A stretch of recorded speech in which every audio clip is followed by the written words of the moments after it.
समाजवादी पक्षामधल्या यादवीमुळे आधीच उत्तर प्रदेशातलं राजकीय वातावरण तापलंय। त्यात आज पंतप्रधान नरेंद्र मोदी यांनी लखनौत महारॅली घेतली। उत्तर प्रदेशमधल्या जनतेला संपूर्ण बहुमताचं आवाहन मोदींनी केलं। हजारोंच्या संख्येने उपस्थित असणाऱ्या भाजपच्या समर्थकांसमोर पंतप्रधानांनी समाजवादी पक्ष हा बसपा आणि काँग्रेसवर मनसोक्त टीका केली आहे। मला काळा पैसा हटवायचा आहे आणि या पक्षांना मला हटवायचं आहे, कारण माझ्यामुळे त्यांची खुर्ची खाली झाली आहे। उत्तर प्रदेशमधल्या जनतेकडे लक्ष द्यायला वेळ या लोकांना नाही, असं पंतप्रधानांनी म्हटलं। पंतप्रधानांच्या महारॅलीत भाजपचे अध्यक्ष अमित शहा, केंद्रीय गृहमंत्री राजनाथ सिंह यांच्यासह पक्षातील अनेक बडे नेते सहभागी होते। एक तरफ पैसे बचाने वाली पार्टी, एक तरफ परिवार में उलझी पार्टी, एकमात्र पार्टी भारतीय जनता पार्टी है जो उत्तर प्रदेश को बचाने के लिए आई है। किसी को पैसे बचाने हैं, किसी को परिवार कब्जे करना है, हम ही हैं जिन्हें सिर्फ और सिर्फ उत्तर प्रदेश बचाना है। और इसलिए मैं उत्तर प्रदेश वासियों को कहने आया हूं कि इस परिवर्तन और आधा अधूरा मत करना। भारी बहुमत से आप भारतीय जनता पार्टी को विजयी बनाइए। उत्तर प्रदेश सरकार को हर वर्ष फाइनेंस कमीशन के माध्यम से 1 लाख रुपया जितनी रकम खर्च करने के लिए ज्यादा मिली है। 1 लाख करोड़ रुपया कम नहीं होता है।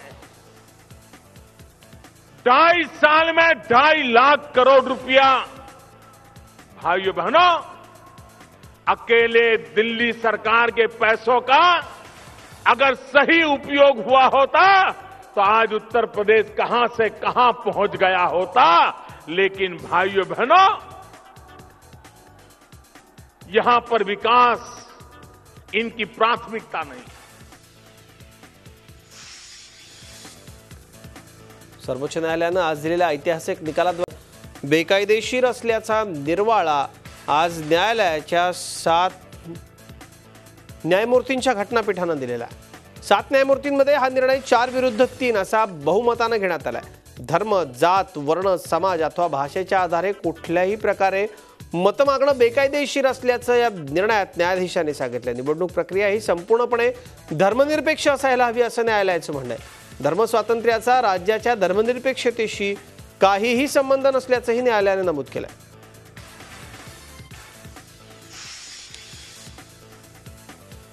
बीसीसीआयच्या अध्यक्षपदावरून अनुराग ठाकूर यांना हटवण्यात आलंय। सुप्रीम कोर्टानं हा दणका दिलाय, तर बीसीसीआयच्या सचिव पदावरून अजय शिर्के यांनाही हटवण्यात आलंय। लोढा समितीच्या शिफारसी न पाळल्याचे परिणाम अनुराग ठाकूर यांना भोगावे लागलेत। लोढा समितीच्या शिफारसींची अंमलबजावणी करण्यात अनुराग ठाकूर यांनी अडथळे आणले असतील तर त्यांना तुरुंगवासही भोगावा लागणार आहे, पण या संदर्भातला निर्णय सुप्रीम कोर्टानं राखून ठेवलाय। This is logical consequence because once the committee's reforms were accepted by the Supreme Court in its order of 18 July 2016, it had to be implemented. There were obstructions, there were impediments. We fixed the timelines that was not adhered to. We submitted 3 reports before the Supreme Court. Even then it was not implemented. Obviously this was to happen and this has happened.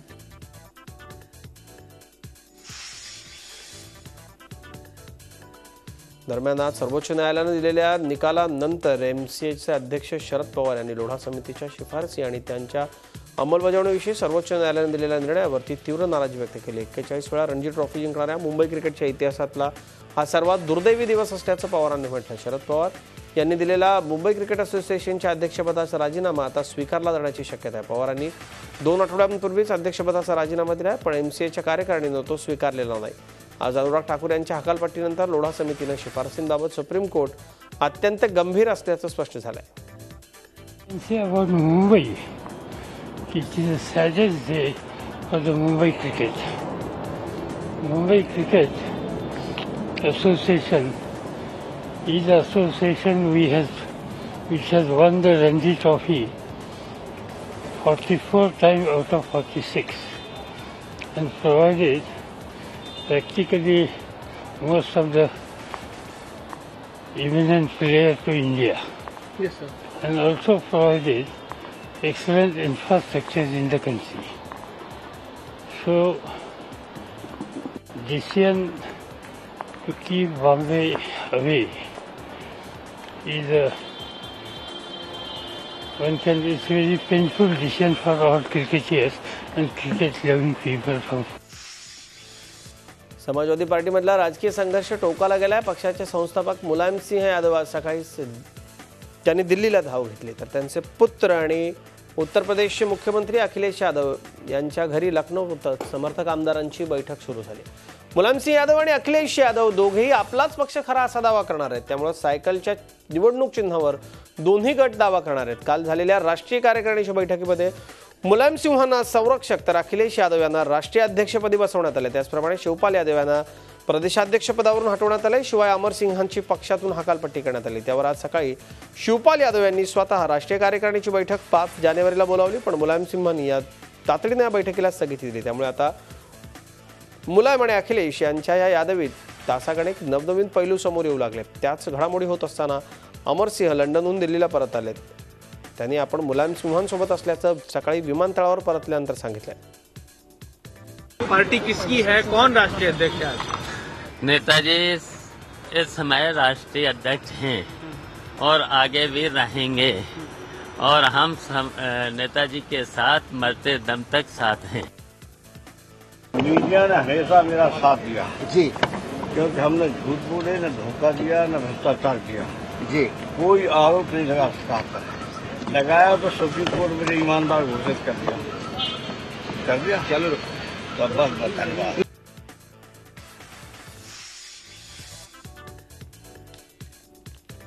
नवीन वर्षाच्या सुरुवातीला देशातली मोठी bank असणाऱ्या भारतीय state बँकेनं कर्जदारांना मोठा दिलासा दिला. स्टेट बँकेनं व्याजदरामध्ये 0.90% कपात जाहीर केली. नोटाबंदीनंतर बँकांकडे लाखो कोटी रुपयांची गंगाजळी निर्माण झाली. त्यामुळे व्याजाच्या दरात अपेक्षित कपात स्टेट बँकेनं केलेली आहे. त्यालाच अनुसरून पंतप्रधानांनी बँकांना व्याजाच्या दरात कपात करा असं अपीलही केलं. त्यानुसार स्टेट बँकेनं पुढाकार घेतला आणि ही घसघशीत कपात जाहीर केली. त्यामुळे आता गृहकर्ज, वाहन कर्ज मोठ्या प्रमाणावरती स्वस्त होणार आहे. स्टेट बँकेपाठोपाठ देशातल्या इतर मोठ्या सरकारी बँका, खाजगी बँका आणि कर्ज वाटप संस्था देखील व्याजदरात मोठी कपात करण्याची शक्यता आहे.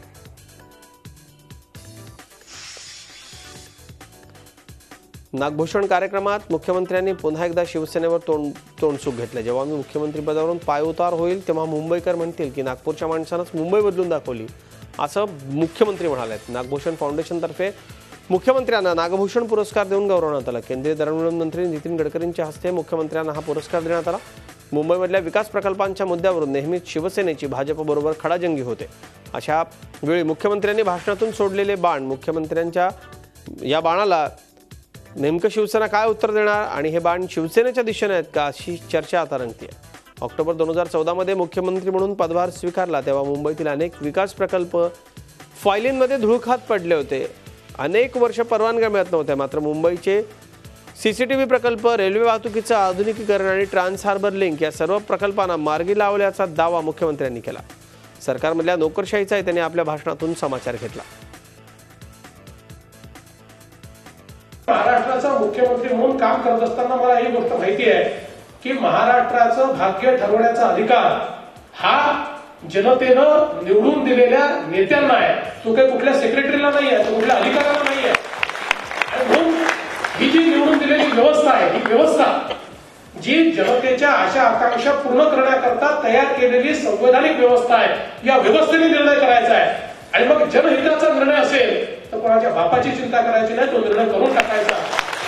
आणि अशाच प्रकारचं काम ते करायची सुरुवात आम्ही केली आहे. सगळ्यात चांगली गोष्ट आहे की आम्ही सत्तेच्या सगळ्या ठिकाणी केंद्रबिंदू असूनही आमच्यामध्ये सगळ्यांमध्ये एकता आहे. आणि आम्ही दोघांनी काळजी घेतली की कुठल्याही परिस्थितीत आपल्या पक्षाची एकता, आमची मतभिन्नता असते काही वेळा, पण आम्ही चर्चा करत असताना त्यातून दोघंच विचार करून ठरवतो काय करायचं.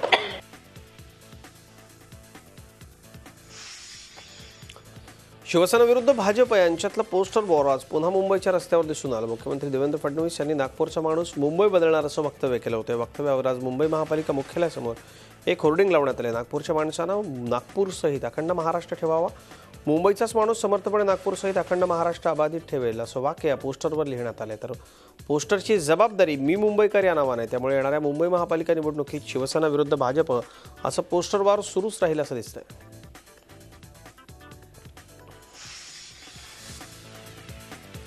मुंबई महापालिका निवडणुकीच्या पार्श्वभूमीवर शिवसेना आणि मनसेत नवा वाद उफाळून आला. आज महापालिका सभागृहात प्रबोधनकार ठाकरेंच्या तैलचित्राचं अनावरण झालं, पण शिवसेनेनं मनसेची संकल्पना चोरल्याचा आरोप मनसेचे नगरसेवक चेतन कदम यांनी केला. गेली 15 वर्ष सत्तेत असताना शिवसेनेला प्रबोधनकारांची आठवण झाली नाही काय, असा सवाल चेतन कदम यांनी विचारला.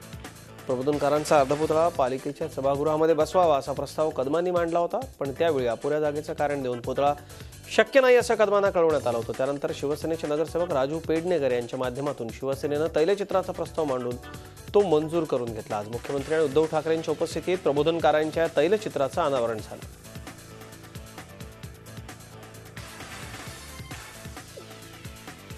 नवीन वर्षाच्या सर्वांना मी मनापासून शुभेच्छा देतोय. याचं कारण असं की कालपर्यंत जरा एक थोडी धाकधूक होती. कोणाला आधी नुसतं 2000 म्हटलं की धडके भरत होती, पण वाक्य पूर्ण झालं की 2017च्या तुम्हाला आम्ही शुभेच्छा देतोय का लोक जरा खुश व्हायची. तर 2017च्या मी तुम्हाला सर्वांना शुभेच्छा देतो आहे. आणि अर्थातच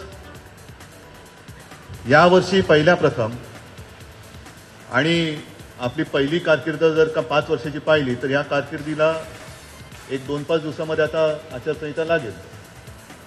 म्हणजे ही कारकीर्द पूर्ण होताना मी इथे आलेलो आहे. मार्चमध्ये पुन्हा येणार आहे महापौर इकडे बसल्यानंतर, पुन्हा एकदा भगवा फडकल्यानंतर. फेब्रुवारी-मार्चमध्ये जिल्हा परिषद आणि पंचायत समितीच्या निवडणुका होत आहेत. बुलढाणा जिल्ह्यात जिल्हा परिषदेच्या एकूण 60 जागा आहेत, पंचायत समितीच्या 120 जागा आहेत. या सर्व जागा लढवण्याचा निर्णय बसपनं घेतला. चिखलीत पत्रकार परिषद घेऊन हा निर्णय जाहीर करण्यात आला. तिकीट वाटपात इतर पक्षातल्या बंडखोरांना बसप प्राधान्य देणार आहे. बसपनं हा अजब निर्णय जाहीर केल्यानंतर सर्वच पक्षांच्या भोवया उंचावल्यात. प्रभात खिल्लारे आणि जिल्हा सचिव प्रशांत डोंगरदिवे यांनी पत्रकार परिषदेत ही माहिती दिली.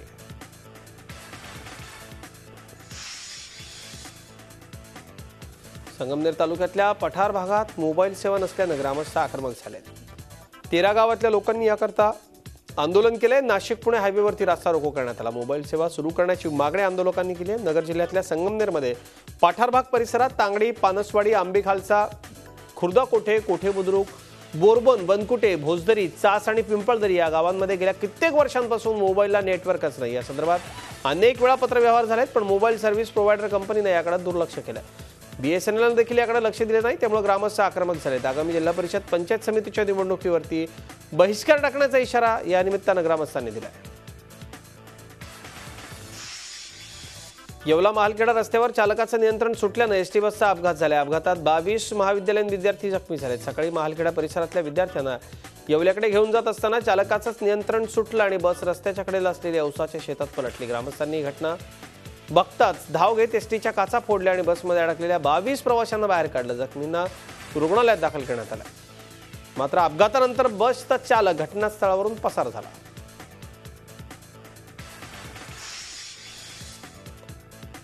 पुण्यात नुकत्याच पार पडलेल्या सनबर्न पार्टीच्या स्टेजवरील थर्माकोलच्या सामानाला भीषण आग लागली. आग विझवण्यासाठी शर्थीचे प्रयत्न सुरू आहेत, पण अद्याप आगीवर नियंत्रण नाही. पार्टीसाठी उभारण्यात आलेलं स्टेज जळून खाक झालंय.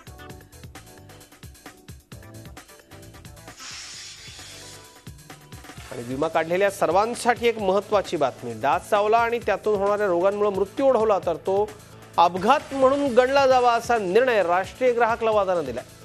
सर्पदंश किंवा कुत्रा चावणे हे विमा कंपन्यांचे लेखी अपघात आहेत. मग डास चावणं हा सुद्धा अपघात म्हणूनच गणला गेला पाहिजे असं निकाल देताना राष्ट्रीय ग्राहक लवादानं स्पष्ट केलं. त्यामुळे डास चावून कुणाचा जर मृत्यू ओढवला त्या रोगामुळं तर मात्र त्यांना इन्शुरन्सचा क्लेम करता येणार आहे आणि विमा कंपन्यांना त्यांचा दावा फेटाळता येणार नाही.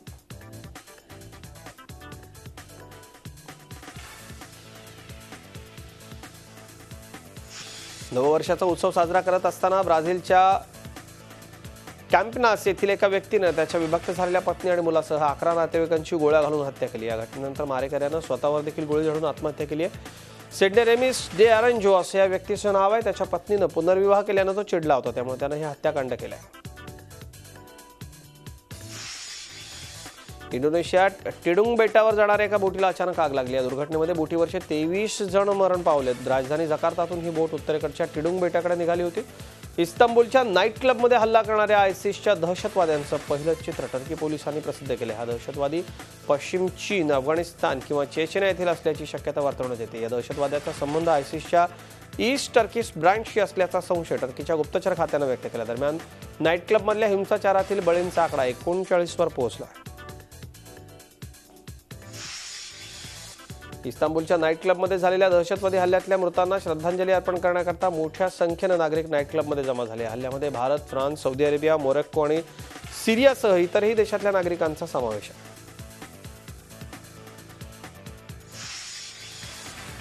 इराकची राजधानी बगदादमध्ये बाजारपेठेत 2 बॉम्बस्फोट करण्यात आले. या स्फोटांमध्ये 27 जणांचा मृत्यू झाला तर 50हून अधिक जण जखमी झाले. अद्याप कोणत्याही संघटनेनं या हल्ल्याची जबाबदारी घेतलेली नाही. मात्र या हल्ल्यापाठी आयसिसचा हात असल्याचा संशय व्यक्त होतो, कारण अशा प्रकारचे हल्ले आयसिसकडून यापूर्वीही करण्यात आले. इराकच्या मोसुल भागातील रहिवासी परिसरात आयसिसनं केलेल्या हल्ल्यात 20 जण ठार झाले तर अनेक जण जखमी झालेत. सर्व जखमींना उपचाराकरता एरबिलच्या रुग्णालयात दाखल करण्यात आलं. या हल्ल्यामध्ये ज्या नागरिकांचा मृत्यू झाला त्यांची ओळख अद्याप पटलेली नाही. मॅसेच्युसेट्समधील लिन शहरात एका बिल्डिंगला भीषण आग लागली. ही आग विझवण्याकरता अग्निशमन दलाला अथक प्रयत्न करावे लागले. आग विझवताना अग्निशमन दलाचे 2 जवान जखमी झालेत. त्यांना तातडीनं रुग्णालयामध्ये दाखल करण्यात आलं. नागरिकांनी गर्दी केली होती. सूर्योदय पाहण्याकरता नागरिकांनी बीजिंगच्या ग्रेट वॉल ऑफ चायनावरही गर्दी केली होती. तर सिचुआन प्रॉव्हिन्समध्ये नागरिकांनी समुद्र किनाऱ्यावरून वर्षाचा पहिला सूर्योदय पाहिला. इटलीची राजधानी रोममध्ये नवीन वर्षाच्या पहिल्याच दिवशी टिबर डाईव्हचं आयोजन करण्यात आलं होतं. यावर्षी 4 जलतरणपटूंनी टिबर नदीच्या थंडगार पाण्यात स्वतःला झोकून दिलं. 1946 मध्ये रोममध्ये टिबर डाईव्हची सुरुवात करण्यात आली. तेव्हापासून या नदीवरील 17 मीटर उंच पुलावरून थंड पाण्यात उड्या मारण्याची परंपरा सुरू झाली. कडाक्याच्या थंडीमुळे ब्रिटनच्या राणी एलिझाबेथ यांना नव्या वर्षात होणाऱ्या चर्च सर्व्हिसमध्ये सहभागी होता आलं नाही. गेल्या अनेक दशकातील परंपरेत पहिल्यांदाच खंड पडला. बॅकिंगहॅम पॅलेसच्या अधिकाऱ्यांनी या संदर्भात माहिती दिली. ख्रिसमसपासून राणीची तब्येत बरी नसल्याचं अधिकाऱ्यांनी सांगितलंय.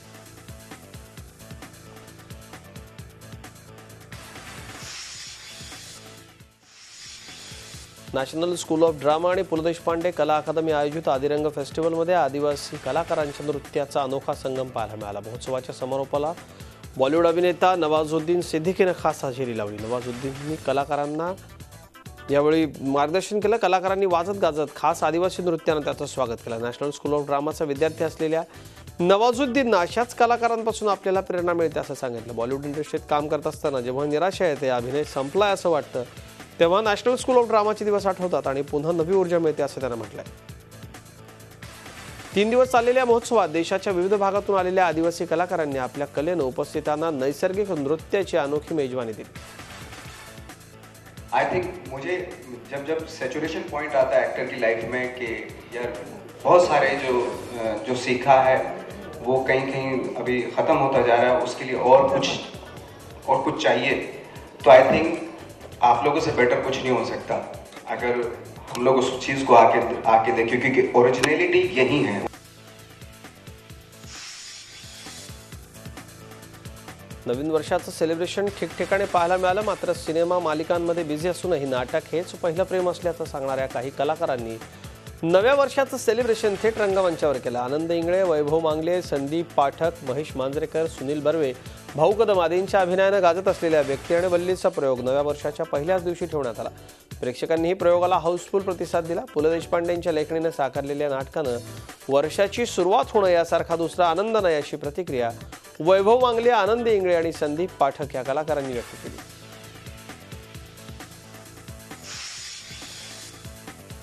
देसी गर्ल प्रियंका सध्या हॉलिवूडमधून ब्रेक घेऊन बॉलिवूड इंडस्ट्रीत दाखल झाली. इथं आल्यानंतर प्रियंकानं तिथले काही किस्से शेअर केलेत. लहानपणीच्या काही गोष्टी आपण अजूनही विसरत नसल्याचं प्रियंका म्हणते. त्यामुळे लहानपणी दार लावलेल्या घरांची बेल वाजवणं आणि झोपलेल्यांना जागा करून पळून जाणं हा आपला छंद होता. अमेरिकेत एकदा अशीच हुक्की आली आणि आपण एका घराची बेल वाजवून तिथून पळ काढल्याचं प्रियंकानं म्हटलंय.